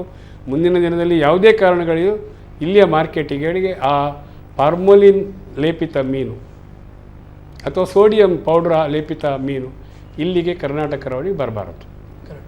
ಅಷ್ಟೇ ಬರದ ಹಾಗೆ ಏನಾದರೂ ಮಾಡಲಿಕ್ಕೆ ಸಾಧ್ಯ ಉಂಟು ಅಂತ ನಿಮ್ಗೆ ಅನಿಸ್ತಾ ಉಂಟು? ಅಥವಾ ನಿಮ್ಮ ಬಂದದನ್ನು ನಿಮಗೆ ಏನು ಮಾಡಲಿಕ್ಕೆ ಆಗಲಿಲ್ಲ ಎನ್ನುವಂಥ ಭಾವನೆ ಬಂದಿದ್ದು ಯಾವತ್ತು? ಅಲ್ಲ, ನಾವು ವ್ಯಾಪಾರಸ್ಥರು ಮತ್ತು ಖರೀದಿ ಮಾಡುವವರು ಅದನ್ನು ದೂರ ಮಾಡಿದರೆ ಅದು ಖಂಡಿತವಾಗಿ ಮಾಡಬಹುದು. ಅಂದರೆ ಜನರ ದೃಷ್ಟಿಯಲ್ಲಿ ಅವರಿಗೆ ಒಂದು ಈಗ ನಮಗೆ ನಮಗೆ ಆಸೆ ಇದೆ ಈ ಲೋಕದಲ್ಲಿ ಒಂದು 70 ವರ್ಷ ಬಾಳ್ಬೇಕಂತ.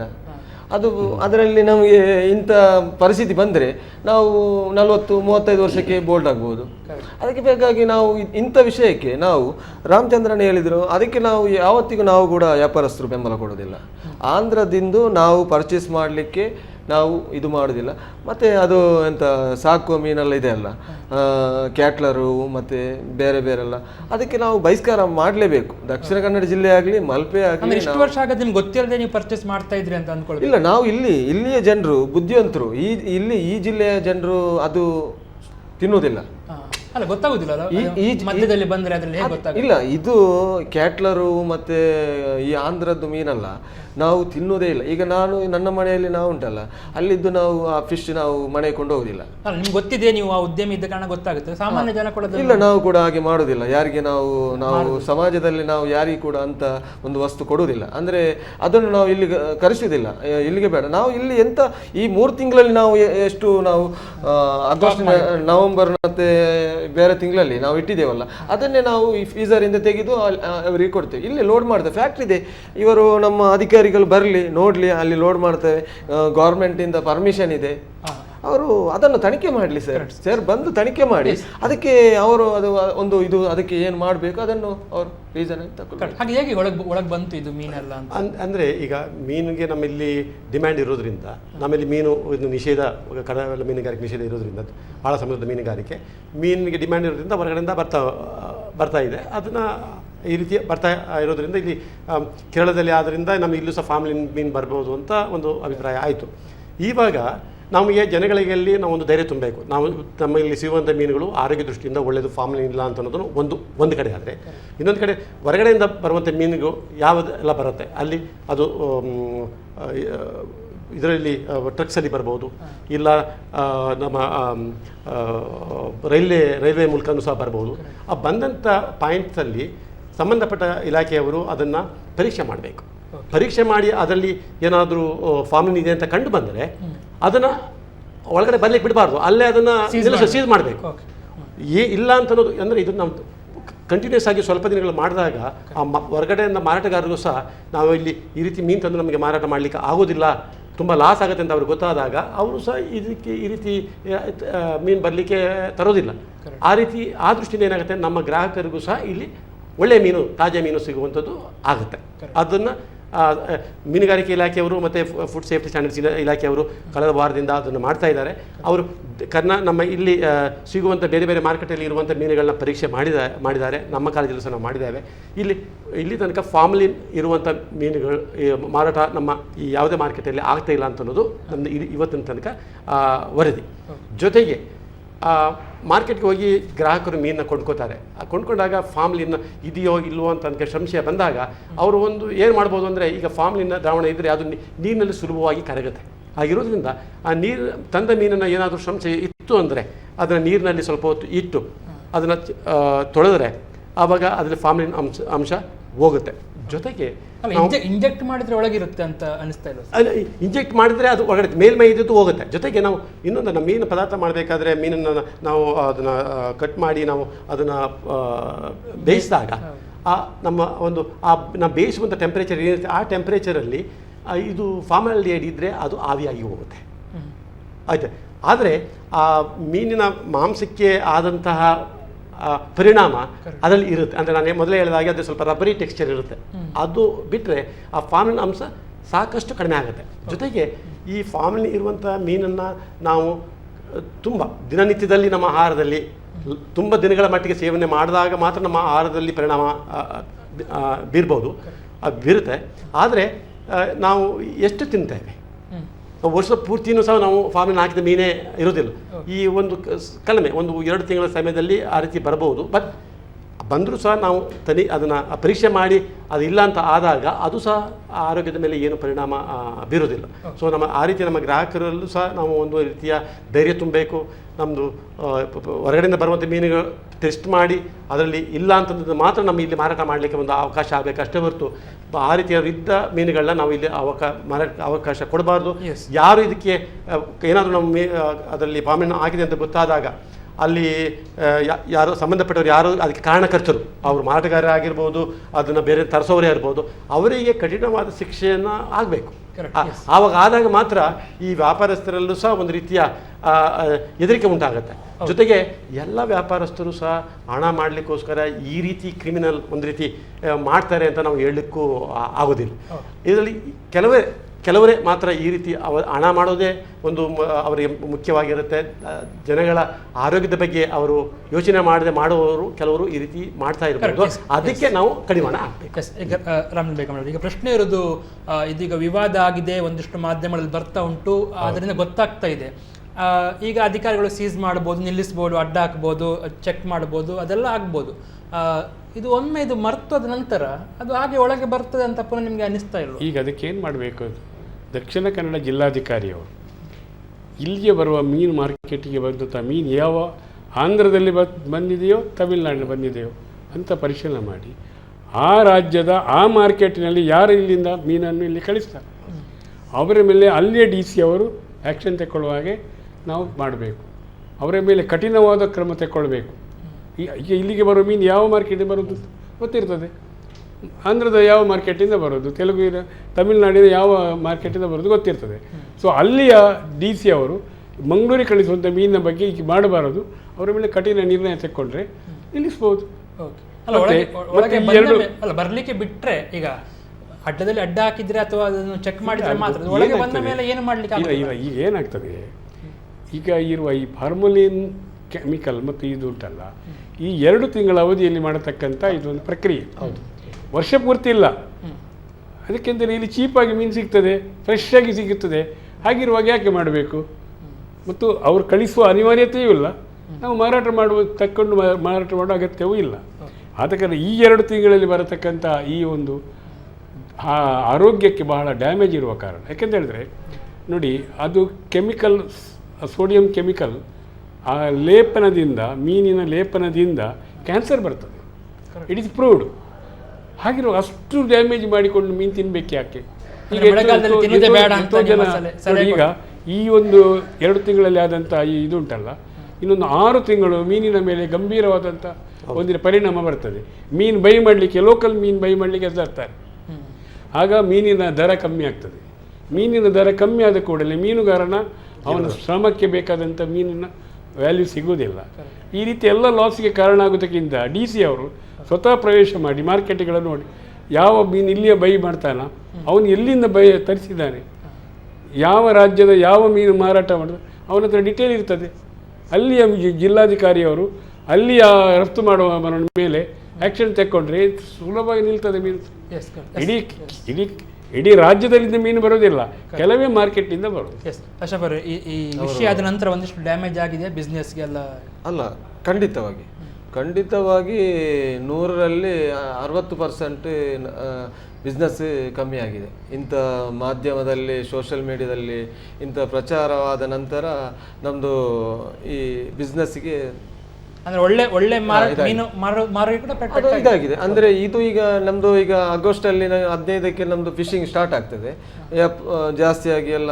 ಅಂಥ ಬಿಸ್ನೆಸ್ಸಿಗೆ ಕೂಡ ಇದನ್ನು ಕಡಿವಾಣ ಹಾಕಲಿಲ್ಲ ಅಂದರೆ, ರಾಮಚಂದ್ರ ಅಣ್ಣನವರು ಹೇಳಿದರು, ಕಡಿವಾಣ ಹಾಕಲಿಲ್ಲ ಅಂದರೆ ನಮ್ಮ ಟ್ರಾಲ್ ಫಿಶಿಂಗಿಗೆ ಮತ್ತು ಪರ್ಸಿನ್ಗೆ ಇದಕ್ಕೆಲ್ಲ ತೊಂದರೆ ಆಗ್ತದೆ. ಅಂದರೆ ಇದು ಎಲ್ಲಿ ಇದು ರಫ್ತು ಆಗ್ತದೆ, ಇದು ಈ ಫೋಡ್ರಮ್ಸ್ ಕೆಮಿಕಲ್ ಎಲ್ಲಿಂದ ರಫ್ತು ಆಗ್ತದೆ ಅಲ್ಲಿ ಆ ಫ್ಯಾಕ್ಟ್ರಿಯನ್ನು ಸೀಸ್ ಮಾಡಬೇಕು. ಖಂಡಿತವಾಗಿ ಉಂಟಲ್ಲ, ನಮಗೆ ಸಾಮಾನ್ಯರಿಗೆ ಯಾವುದಕ್ಕೆ ಕೂಡ ತೊಂದರೆ ಆಗಬಾರ್ದು. ಯಾರು ಈಗ ವಿಶ್ವಾಸದ ಮೇಲೆ, ಈಗ ಅಶ್ರಫ್ ಅವರು ಫಿಶ್ ಬಿಸ್ನೆಸ್ ಮಾಡ್ತಾರೆ, ಅಶ್ರಫ್ನಿಂದ ಬಂದು ನಮ್ಮದು ಮಾರ್ಕೆಟ್ ಇದೆ, ಅದನ್ನು ಪರ್ಚೇಸ್ ಮಾಡಿದ್ರೆ ಈ ವಿಶ್ವಾಸದ ಮೇಲೆ ಕೊಂಡು ಹೋಗ್ತಾರೆ. ನಾವು ಹೇಳ್ತೇವೆ ನೋಡಿ ಇದು ಒಳ್ಳೆಯ ಮೀನು ಅಂತ, ಆದರೆ ನಾವು ಇಲ್ಲಿ ಮಾರೋದು ಒಳ್ಳೆಯ ಮೀನೇ ಮಾರೋದು. ಅಂದರೆ ವಿಶ್ವಾಸಕ್ಕೆ ಬರೋದಿಲ್ಲ ಜನರಿಗೆ. ಈಗ ಸುಳ್ಯದಲ್ಲಿ ಏನೋ ಒಂದು ಸ್ವಲ್ಪ ಗೊಂದಲ ಮಾಡಿಬಿಟ್ರು. ಅಂದರೆ ಅವರು ಹೇಳಿದರು ಮಂಗಳೂರಿಂದ ತರ್ತಾರೆ, ಮಂಗಳೂರಿಂದ ಬರೋದು ರಿಯಲಿ ಆಗಿ ಅದು ನಾವು ಇಲ್ಲಿ ಈ 3 ತಿಂಗಳಲ್ಲಿಟ್ಟ ಮೀನು ನಾವು ಅದನ್ನು ಇಲ್ಲಿ ತೆಗೆದು ವ್ಯಾಪಾರ ಮಾಡ್ತೇವೆ. ಅಲ್ಲ, ಡಿಮಾಂಡ್ ಜಾಸ್ತಿ ಇರ್ಬೋದಲ್ಲ, ಹೋಟ್ಲ್ಗಳಿಗೆ ಬೇಕಾಗುತ್ತೆ ಅಥವಾ ಬೇರೆ ಬೇರೆ ಫಂಕ್ಷನ್ಗಳಿಗೆ ಬೇಕಾಗುತ್ತೆ, ಸೊ ಒಳಗೆ ಬರ್ಬೋದು ಅಂತ ಅನಿಸ್ತಾ ಉಂಟು. ಆಂಧ್ರದೆಲ್ಲ ಅವರು ಒಂದು ನಮ್ಮ ಹಿರಿಯರು ಹೇಳಿದರು, ನಮ್ಮ ಜಿಲ್ಲಾಧಿಕಾರಿ DC ಅವರಿಗೆ ಅದು ಖಂಡಿತವಾಗಿ ಅದನ್ನು ಪರಿಶೀಲನೆ ಮಾಡಲೇಬೇಕು. ಅಂದರೆ ನಾವು ಅದು ಯಾರಿಗೆ ಕೂಡ ಹೊಟ್ಟೆಯ ವ್ಯಾಪಾರಕ್ಕೆ ಮಾಡ್ತಾ ಮಾಡ್ತಾರಲ್ಲ, ಅದರಲ್ಲಿ ಫಿಶಿಂಗ್ ಮಾಡ್ಬೋದು, ಕಡಲಿಗೆ ಹೋಗ್ತಾರೆ 8 ದಿವಸದಲ್ಲಿ ಅಲ್ಲಿ ಕಷ್ಟಪಡ್ತಾರೆ. ಅದನ್ನು ಇಲ್ಲಿ ತಂದು ಅದಕ್ಕೆ ರೇಟ್ ಸಿಗಲಿಲ್ಲ ಅಂದರೆ ಮತ್ತೆ ಅದನ್ನು ಇಲ್ಲಿ ಮಾರ್ಕೆಟ್ ಅವರು ತಗೊಂಡು ಅವರು ಪಾಪ ಬಾಕ್ಸಲ್ಲಿ ಮಾಡಿ ಅದು ಮಾರುವಾಗ ನಮಗೆ ಅದಕ್ಕೆ ರೇಟ್ ಸಿಗಲಿಲ್ಲ ಅಂದರೆ ಇದೆಲ್ಲ ತೊಂದರೆ ಆಗ್ತದೆ. ಇದು ಎಲ್ಲಿ ಇದು ಈ ನಮ್ಮದು ಸ್ವೀಟ್ ವಾಟರ್ ಮತ್ತು ಒಂದು ಸಾಕುವ ಮೀನುಂಟಲ್ಲ, ಇದರಿಂದ ಎಲ್ಲ ತೊಂದರೆ ಆಗ್ತದೆ. ಇದೇ ನಾವು ಕ್ಯಾಟ್ಲರು ಮತ್ತು ಬೇರೆ ಬೇರೆ ಫಿಶ್ ಎಲ್ಲ ಉಂಟಲ್ಲ, ಈ ನಮ್ಮ ಹುಬ್ಳಿ ಕಡೆಯಿಂದೆಲ್ಲ ಜಾಸ್ತಿಯಾಗಿ ಆ ಕಡೆ ಹುಬ್ಳಿ ಕಡೆ ಮತ್ತು ಶಿವಮೊಗ್ಗ ಮತ್ತು ಆಶ್ರಮದ ಕಡೆ ಎಲ್ಲ ಇದೆ ಜಾಸ್ತಿ. ನಾವು ಇಲ್ಲಿಂದ ಬ್ಯಾಂಗ್ಳೂರು ಪಾರ್ಟಿದ ಏನೋ ಕಾರ್ಯಕ್ರಮ ಎಂತ ಟೂರಿಗೆಲ್ಲ ಹೋಗುವಾಗ ನಾವು ಫಿಶ್ ಕೇಳ್ತೇವೆ. ಮಂಗಳೂರು ಫಿಶ್ ಅಂದರೆ ಅಂಜಲ್ಗೆ ಹೇಳ್ತೇವೆ ಮತ್ತು ಬಂಗುಡೆಗೆ ಹೇಳ್ತೇವೆ. ಆವಾಗ ಅವರು ಇಲ್ಲಿ ಫಿಶ್ಶೇ ಇಲ್ಲ, ನಮ್ಮ ಇಲ್ಲಿ ಅಂತ ಫಿಶ್ಶೇ ಇಲ್ಲ, ಇಲ್ಲಿ ಕ್ಯಾಟ್ಲರು ಮಾತ್ರ ಇರೋದು. ಅದು ತಮಿಳ್ನಾಡು ಆ್ಯಕ್ಚುಲಿ ಅವ್ರು ಹೇಳ್ತಾರಲ್ಲ ಕ್ಯಾಟ್ಲ್ ಫಿಶ್ ಅಂತ, ಕ್ಯಾಟ್ ಫಿಶ್ ಅದು ಅಂದರೆ ನಮ್ಮ ಇಲ್ಲಿ ಭಾಷೆಯಲ್ಲಿ ಅದಕ್ಕೆ ಮುಗುಡು ಅಂತ ಹೇಳ್ತೇವೆ. ಅದು ಪ್ರಪಂಚದಲ್ಲಿ ಅದನ್ನು ನಿಷೇಧ ಮಾಡಿದ್ದಾರೆ. ಅದನ್ನು ಬೆಳೆಸುವುದು ನಿಷೇಧ, ತಿನ್ನುವುದು ನಿಷೇಧ. ಆದರೆ ಇಲ್ಲಿಗೆ ಏನಾಗಿದೆ ಅಂತ ಹೇಳಿದರೆ, ನಮ್ಮ ರಾಜ್ಯದಲ್ಲಿ ಕೆಲವು ಕಡೆ ಕೆರೆಗಳನ್ನು ಮಾಡಿ ಆ ಮೀನನ್ನು ಸಾಕ್ತಾರೆ. ಅದಕ್ಕೆ ಹಾಕುವಂಥ ಸಾಮಗ್ರಿ ನೀವು ನೋಡಿದರೆ ಆ ಮೀನನ್ನು ಯಾರು ತಿನ್ನಲಿಕ್ಕಿಲ್ಲ. ಅಷ್ಟು ವರ್ಸ್ಟ್, ಅದು ಅಷ್ಟು ಡೇಂಜರಸ್, ಅಷ್ಟು ಹೊಲಸು, ಅದು ತಿನ್ನಬಾರ್ದು. ಅದರಲ್ಲಿ ಬಹಳಷ್ಟು ಲಾಭ ಇದೆ, ಲಕ್ಷಾಂತರ ರೂಪಾಯಿಯನ್ನು ದೋಚ್ತಾ ಇದ್ದಾರೆ ಈಗ. ಅದರ ಬಗ್ಗೆ ನಮ್ಮ ಜಿಲ್ಲೆಯವರಾಗಲಿ ಅಥವಾ ಯಾರು ಕೂಡ ತಗೊಳ್ಳಿಲ್ಲ. ಅದು ಈಗ ಬೇರೆ ರಾಜ್ಯಗಳಿಗೆ ಇಲ್ಲಿಂದ ಎಕ್ಸ್ಪೋರ್ಟ್ ಆಗ್ತದೆ. ಯಾವುದು ಈ ಕ್ಯಾಟ್ ಫಿಶ್, ಅದು ಕೂಡ ವೆರಿ ಡೇಂಜರಸ್ ಫಿಶ್. ಆದ ಕಾರಣ ನಾವು ಹೇಳೋದು ಏನು ಅಂತ ಹೇಳಿದ್ರೆ, ಯಾವುದೇ ಕಾರಣಗಳಿಂದಲೂ ಗ್ರಾಹಕನಿಗೆ ಅದು ಫಾರ್ಮಲಿನ್ ಹಾಕಿದ್ದು ಅಂತ ಅವನಿಗೆ ಗೊತ್ತಾಗೋದಿಲ್ಲ. ಫ್ರೆಶ್ ಅಂತ ಹೇಳಿದ್ರೆ ಹಣ ಕೊಡ್ತಾನೆ, ಹೋಗ್ತಾನೆ, ತಿಂತಾನೆ. ಆದ ಕಾರಣ ಅವರು ಇನ್ನಸೆಂಟ್ ಅವರು. ಅದಕ್ಕಾಗಿ ನಾವು ನಮ್ಮ ಜಿಲ್ಲೆಯ ಆಡಳಿತ ವ್ಯವಸ್ಥೆ ಅದಕ್ಕೆ ಪೂರಕವಾಗಿ ಸ್ಪಂದಿಸಿ ಆ ರಾಜ್ಯದ ಮಾರ್ಕೆಟಿನಲ್ಲಿ ಆ್ಯಕ್ಷನ್ ತಗೊಳ್ಳುವಂಥ ಕೆಲಸವನ್ನು ಮಾಡಿದರೆ ಮಾತ್ರ ಆ ಮೀನು ಇಲ್ಲಿ ಬರೋದಿಲ್ಲ. ಆದರೂ ಕೂಡ ಇದು ಕೋಟ್ಯಾಂತರ ರೂಪಾಯಿ ಬಿಸ್ನೆಸ್, ಅದು ಆಗತ್ತಾ, ಅದನ್ನು ಸಾಧ್ಯನಾ, ಹೇಗೆ ಇಂಪ್ಲಿಮೆಂಟ್ ಮಾಡ್ಬೋದು, ಅನುಷ್ಠಾನ ಹೇಗೆ ತರಬಹುದು, ನಮ್ಮ ಆರೋಗ್ಯವನ್ನು ಹೇಗೆ ಉಳಿಸ್ಬೋದು, ಅದಕ್ಕೆ ಪರಿಹಾರ ಏನು? ಕಾರ್ಯಕ್ರಮದ ಕೊನೆಯ 10 ನಿಮಿಷಗಳ ಅವಧಿಯಲ್ಲಿ ಆ ಬಗ್ಗೆ ಚರ್ಚೆ ಮಾಡ್ತೇವೆ ಒಂದು ಪುಟ್ಟ ವಿರಾಮದ ಬಳಿಕ.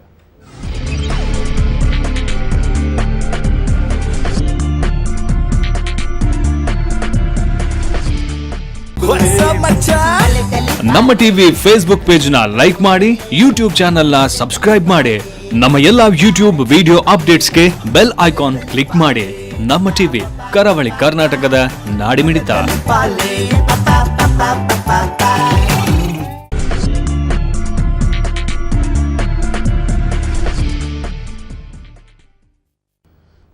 Dairy day 2 star Santosh rice ಮುಖ್ಯ ಪ್ರಾಯೋಜಕರಾಗಿರೋ ಜನಧ್ವನಿ ನೇರ ಪ್ರಸಾರ ಕಾರ್ಯಕ್ರಮದಲ್ಲಿ ಇವತ್ತು ನಾವು ಚರ್ಚೆ ಮಾಡ್ತಾ ಇದ್ದು, ಹಾಗಾದರೆ ಪ್ರಾಮಲಿನ್ ಎನ್ನುವಂಥ ಒಂದು ದ್ರಾವಣವನ್ನು ಸಿಂಪಡಿಸಿ ಅಥವಾ ಇಂಜೆಕ್ಟ್ ಮಾಡಿ ನಮ್ಮ ಕರಾವಳಿಗೆ ಮೀನು ಬರುತ್ತೆ ಅಂತದೆ, ಅದನ್ನು ಹೇಗೆ ತಪ್ಪಿಸುವುದು, ಅದಕ್ಕೆ ಪರಿಹಾರ ಏನು ಅಂತೇಳಿ ವೇಣುಗೋಪಾಲ್ ಅವರೇ, ಹಾಗಾದರೆ ನೆಕ್ಸ್ಟ್ ಏನು ಮಾಡಬಹುದು?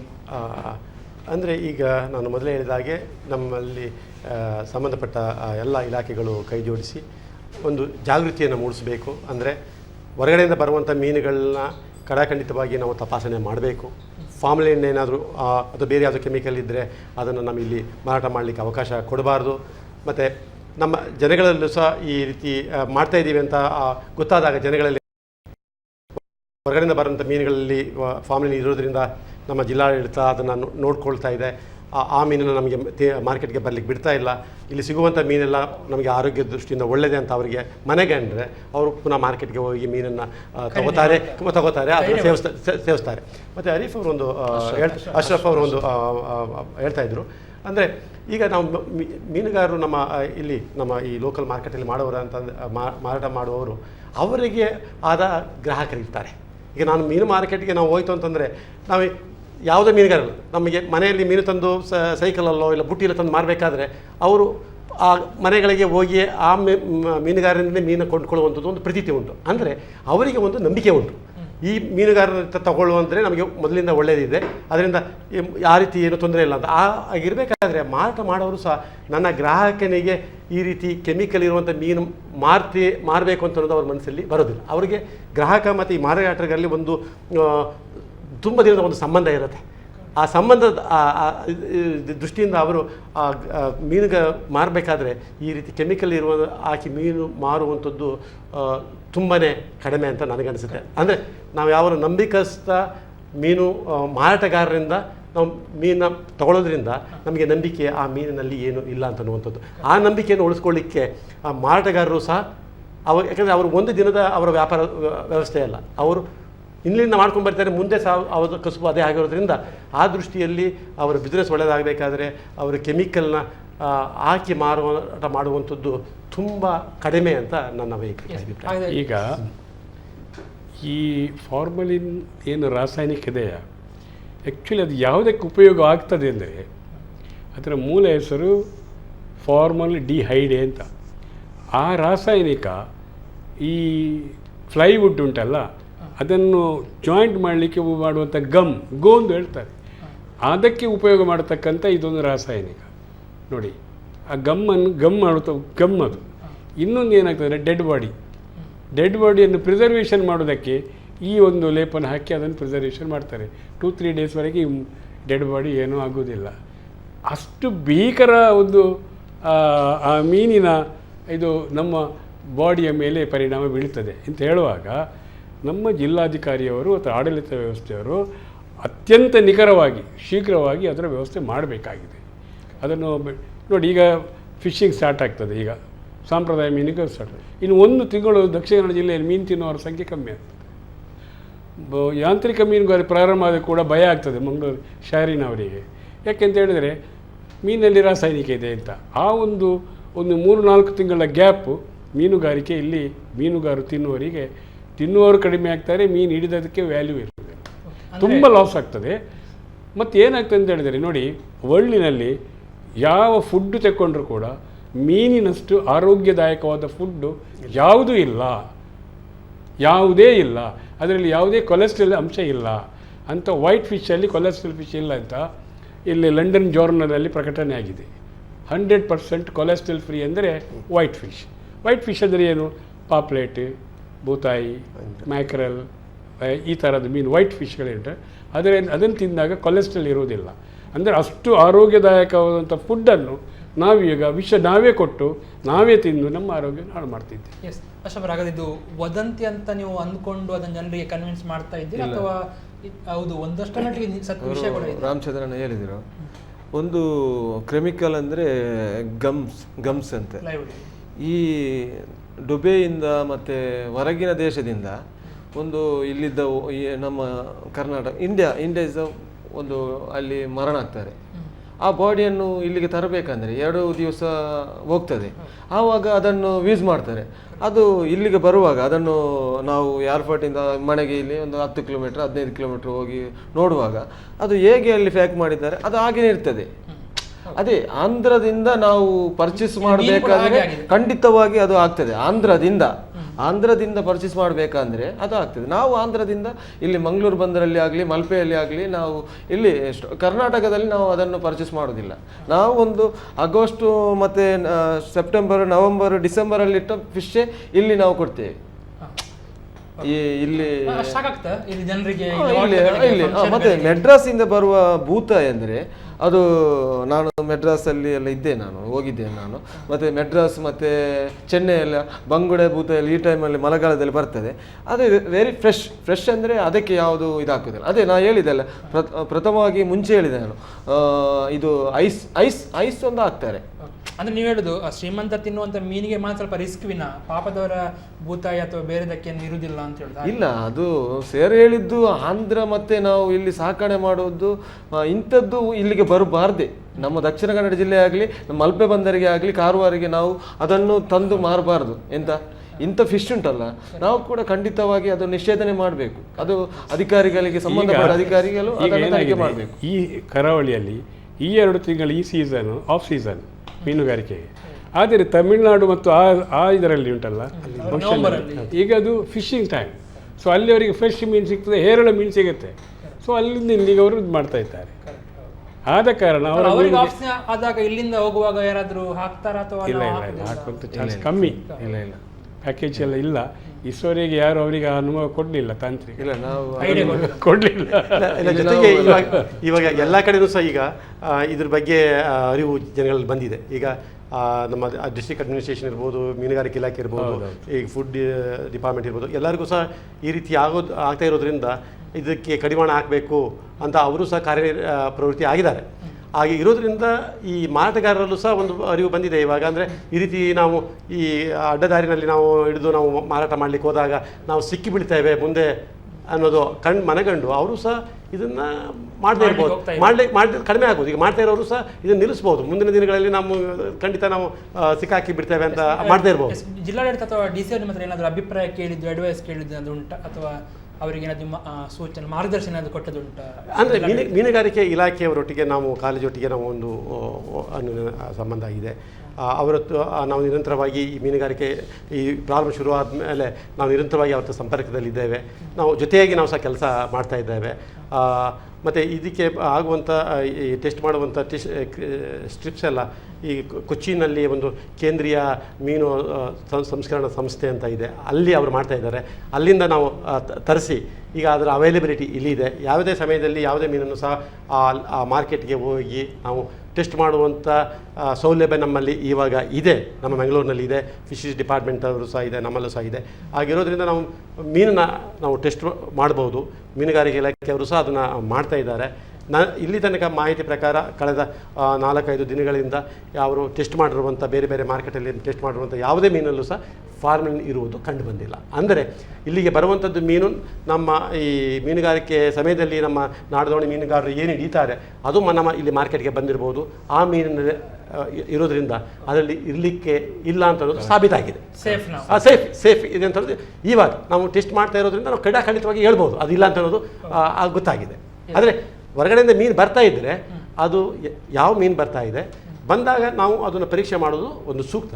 ಅದೇನಾದರೂ ಕಂಡು ಬಂದರೆ ಅದನ್ನು ನಾವು ಅಲ್ಲಿ ಮಾರ್ಕೆಟ್ಗೆ ಬರೋದನ್ನು ನಿಲ್ಲಿಸಿ ಅದನ್ನು ಕ್ರಮವನ್ನು ನಾವು ಕಂಡುಕೊಳ್ಕೋಬೇಕಾಗುತ್ತೆ. ನಾವು ಕಾರ್ಯಕ್ರಮದ ಅಂತಿಮ ಹಂತಕ್ಕೆ ಬರ್ತದೆ. ಈ 3 ಗಣ್ಯರು ಕೂಡ ಹೇಳಬೇಕು. ರಾಮಚಂದ್ರಣ್ಣ ಏನು ಹೇಳ್ತೀರಿ ಕೊನೆಯದಾಗಿ ಜನರಿಗೆ, ವೀಕ್ಷಕರಿಗೆ ಏನು ಧೈರ್ಯ ಕೊಡಿ? ನೋಡಿ, ಕರ್ನಾಟಕ ಕರಾವಳಿಯಲ್ಲಿ ವಿಶೇಷವಾಗಿ ಈ ಮಂಗಳೂರು ಫಿಶಿಂಗ್ಸ್ ಒಂದು ಸೆಕ್ಟರ್ ಇದೆ. ಅಂದರೆ ಕಾಸರಗೋಡಿಯಿಂದ ಸುಮಾರು ಮಲ್ಪೆವರೆಗಿನ ಇಲ್ಲಿರುವಂಥ ನೀರಿನ ಒಂದು ಗುಣಮಟ್ಟ, ಇಲ್ಲಿರತಕ್ಕಂಥ ಮೀನಿಗೆ ಸಿಗತಕ್ಕಂಥ ಫುಡ್ಡಿನ ಒಂದು ಸೌಲಭ್ಯ, ಇವೆಲ್ಲವನ್ನು ತಿಂದ ಈ ಮೀನು ಅತ್ಯಂತವಾದಂತಹ ಆರೋಗ್ಯದಾಯಕವಂಥ ಮೀನು ಮತ್ತು ಒಳ್ಳೆಯ ಮೀನು ಅಂತ ಇಡೀ ಇದರಲ್ಲಿ ಮೀನುಗಾರಿಕೆಯಲ್ಲಿದೆ. ಅಂಥ ಒಂದು ಆರೋಗ್ಯದಾಯಕ ಮೀನನ್ನು ನಮ್ಮ ಜಿಲ್ಲೆಯನ್ನು ತಿನ್ನುತ್ತಾ ಇದ್ದಾರೆ. ಅದರ ಮುಂದೆ ಈ ಮಾಫಿಯಾಗಳ ಪ್ರವೇಶದಿಂದ ಅದರಲ್ಲಿ ಖಂಡಿತವಾಗಿ ಮುಂದೆ ಕೂಡ ಈ ಉದ್ಯಮವನ್ನು ಡೌನ್ ಮಾಡತಕ್ಕಂಥ ಕೂಡ ಚಾಲನೆ ಬರಬಹುದು ಮುಂದಿನ ದಿನದಲ್ಲಿ. ನಮ್ಮ ವ್ಯಾಪಾರಿಗಳಿಗೆ ಹೊಡೆತ ಬೀಳುವ ಹಾಗೆ ನಮ್ಮ ವ್ಯಾಪಾರಿಗಳಿಗೂ ಹೊಡೆತೆ, ಮೀನು ಹಿಡಿಯುವವರಿಗೂ ಹೊಡೆತೆ, ಇದು ಮಾಫಿಯಾ ಚಟುವಟಿಕೆಗಳು ಬರಬಹುದು. ಆದ ಕಾರಣ ಜಿಲ್ಲಾಧಿಕಾರಿಯವರು ಸೂಕ್ತವಾಗಿ ಮೀನುಗಾರರ ರಕ್ಷಣೆ, ವ್ಯಾಪಾರಸ್ಥರ ಜವಾಬ್ದಾರಿ, ಅದರೊಟ್ಟಿಗೆ ಗ್ರಾಹಕರ ದೈಹಿಕ ಮತ್ತು ಅವರ ಆರೋಗ್ಯಯುತವಾದಂತಹ ರಕ್ಷಣೆ ಮಾಡತಕ್ಕಂಥ ಜವಾಬ್ದಾರಿ ಇರೋದು ಜಿಲ್ಲಾಧಿಕಾರಿ ಮತ್ತು ಆಡಳಿತ ವ್ಯವಸ್ಥೆಗೆ. ಇದರ ಬಗ್ಗೆ ತೀವ್ರ ನಿಗಾ ಇಡಬೇಕು ಅಂತ ನನ್ನ ಒಂದು ಆಗ್ರಹ. ಸರ್, ಕೊನೆ ಅಂದರೆ ಮೀನು ಇದರಲ್ಲಿ ಜನರಲ್ಲಿ ಒಂದು ರೀತಿ ಭಾವನೆ ಇದೆ, ನಾವು ಮಾರ್ಕೆಟಲ್ಲಿ ಇರುವಂಥ ಮೀನೆಲ್ಲ ಇದೇ ರೀತಿ ಇರ್ಬೋದು ಅಂತ ಅವರಲ್ಲಿ ಭಾವನೆ ಇದೆ. ಆದರೆ ಖಂಡಿತ ಆ ರೀತಿ ಇಲ್ಲ.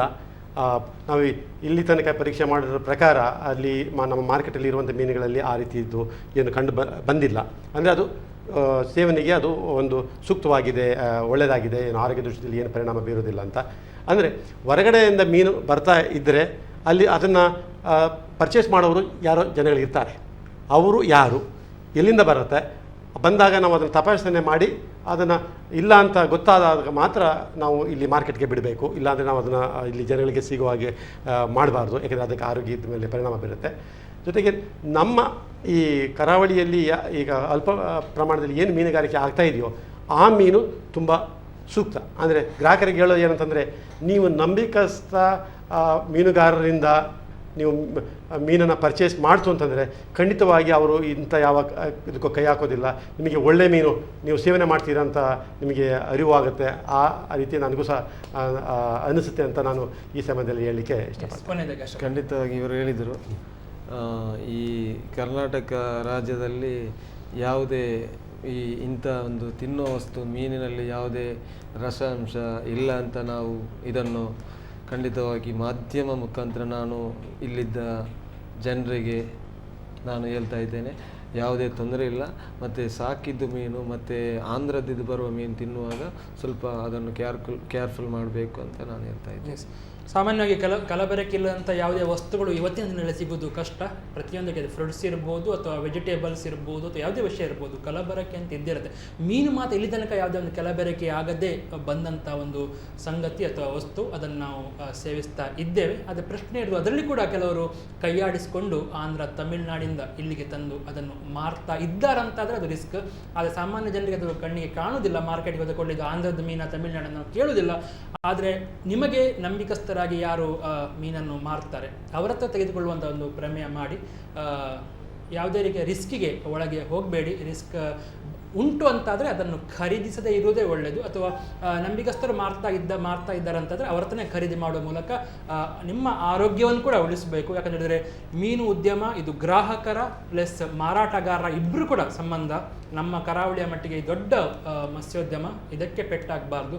ಪೆಟ್ಟಾಗ್ತಾ ಇದ್ರೆ ನಮ್ಮ ಜಿಲ್ಲಾಡಳಿತ ಆದಷ್ಟು ಶೀಘ್ರದಲ್ಲೇ ಎದ್ದು ಒಂದು ಸೂಕ್ತ ಕ್ರಮವನ್ನು ತೆಗೆದುಕೊಳ್ಳುವ ಮೂಲಕ ಇಬ್ಬರಿಗೂ ಕೂಡ ನ್ಯಾಯ ಒದಗಿಸುವಂಥ ಪ್ರಯತ್ನ ಮಾಡಲಿ ಅಂತ ಹೇಳ್ತಾ, ಈ ಕರೆ ಮಾಡಿದಂಥ ವೀಕ್ಷಕರಿಗೆ ಮತ್ತು ಕಾರ್ಯಕ್ರಮಕ್ಕೆ ಬಂದು ಈ 1 ಗಂಟೆಗಳ ಅವಧಿಯಲ್ಲಿ ಈ ವಿಷಯದ ಬಗ್ಗೆ ನಮಗೆ ಸಾಕಷ್ಟು ಮಾಹಿತಿ ಕೊಟ್ಟಿರುವಂಥ ಶ್ರೀಯುತ ರಾಮಚಂದ್ರ ಬೈಕಂಪಾಡಿ ಅವರಿಗೆ, ಡಾಕ್ಟರ್ MN ವೇಣುಗೋಪಾಲ್ ಅವರಿಗೆ ಮತ್ತು ಅಶ್ರಫ್ ಹರೇಕಳ ಅವರ ನಮ್ಮ ಅವರಿಗೆ ಆತ್ಮೀಯವಾಗಿರುವಂಥ ಧನ್ಯವಾದ. Thank you very much. ಇದು ಇವತ್ತಿನ ಜನಧ್ವನಿ. ನಾಳೆ ರಾತ್ರಿ 7:40 ಜನಧ್ವನಿ ನೇರ ಪ್ರಸಾರದಲ್ಲಿ ಮತ್ತೆ ಭೇಟಿಯಾಗೋಣ. ನಮಸ್ಕಾರ, ಶುಭರಾತ್ರಿ.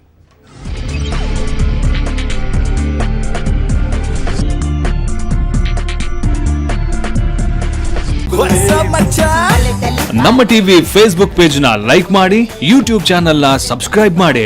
ನಮ್ಮ ಎಲ್ಲಾ ಯೂಟ್ಯೂಬ್ ವಿಡಿಯೋ ಅಪ್ಡೇಟ್ಸ್ಗೆ ಬೆಲ್ ಐಕಾನ್ ಕ್ಲಿಕ್ ಮಾಡಿ. ನಮ್ಮ ಟಿವಿ, ಕರಾವಳಿ ಕರ್ನಾಟಕದ ನಾಡಿಮಿಡಿತ.